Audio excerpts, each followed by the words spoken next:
नमस्कार, प्रणाम, जय भोजपुरी, जय बिहार। रउआ तमाम भोजपुरी अवाम श्रोता के हार्दिक अभिनंदन करतनी। हम अनिल आनंद, कोहिनूर म्यूजिक, मोतिहारी जिला, बिहार से।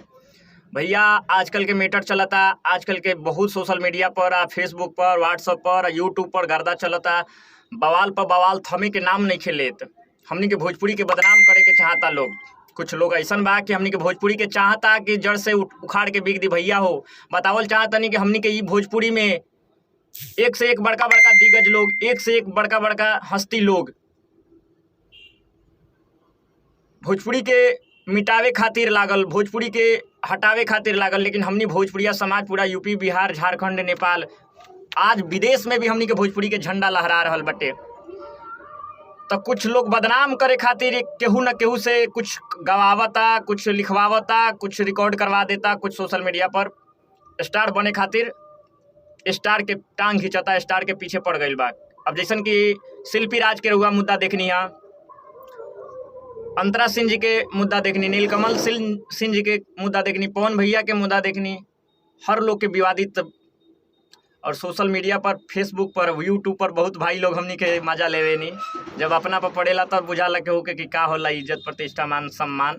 दूसर के इज्जत प्रतिष्ठा लेवे में तनको देर ना लागेला। एगो भाई हमनी के पंकज सिंह जी बानी, पंकज सिंह जी, वहाँ के गैले बानी। अभी हाल ही फिलहाल में कल रिकॉर्ड भइल उनकर गाना, आज रिलीज कैनी। खेसरिया के बेटी सपनवा में आती है। कितना गलती बात बाटे कि एगो बड़ा स्टार के, एगो बड़ा समाज सेवी के, एगो भोजपुरी के आन बान शान भैया खेसारी लाल जी के फैमिली के बारे में रउआ लोग टिप्पणी करतनी। ई शोभा देता, अच्छा देता। हमनी के भोजपुरी के नाम रोशन कर रहल बानी जे उनकारा फैमिली के बारे में, पर्सनल लाइफ के बारे में, पर्सनल फैमिली में इंटरफेयर रउआ लोग करतनी। कितना गलत बात बा।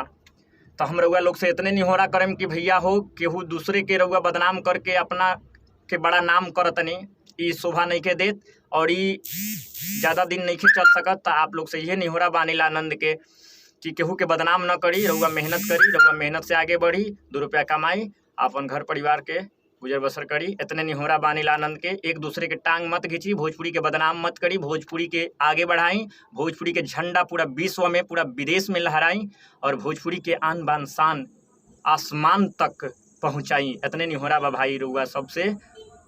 इतने हम रउआ सबसे रिक्वेस्ट करतनी, प्रार्थना करतनी कि भोजपुरी बचाई और भोजपुरी के नाम रोशन करी, आगे बढ़ाई।